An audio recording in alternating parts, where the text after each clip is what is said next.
NPPA অর্থাৎ national pharmaceutical pricing authority অন্তর্গত ত্রিপুরা রাজ্য ফার্মাসিউটিক্যাল প্রাইস মনিটরিং এবং রিসোর্স ইউনিটের উদ্যোগে ওষুধের মূল্য নিয়ন্ত্রণ এবং ফার্মা সহি দাম পাশাপাশি তার ভূমিকা শীর্ষক এক সেমিনার অনুষ্ঠিত হয় মেলাঘর পৌর পরিষদের কনফারেন্স হলে।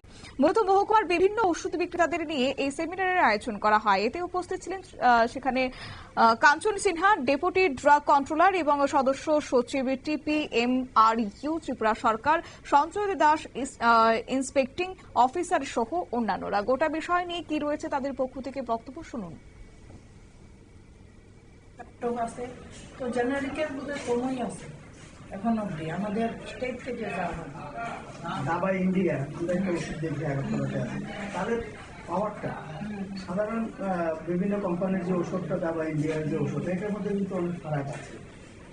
কি করে বুঝলেন? দামেও ফারাক আছে, তাদের যে কোয়ালিটিটা মেনটেন করে সেটাতে কোয়ালিটি বোঝার একমাত্র উপায় টেস্টিং। আপনি যতক্ষণ না কোনো মেডিসিন টেস্ট করা হয়, আপনি যদি ভাবেন যে ব্র্যান্ডেড কোম্পানির মেডিসিনের প্যাকেটগুলি খুব সুন্দর, খুব চাকচিক্য, এটা আর পোশাক না দিয়ে খুব সুন্দর হলেই ভালো। সুতরাং টেস্টিং ছাড়া অবশ্য সেমিনারে বক্তারা মূলত ওষুধের মূল্য নিয়ন্ত্রণ সহ সংশ্লিষ্ট বিভিন্ন বিষয়ের উপর বিস্তারিত আলোচনা তুলে ধরেন। পাশাপাশি বিক্রেতাদের বিভিন্ন প্রশ্নের খোলামেলাও এদিন উত্তর দিয়েছেন।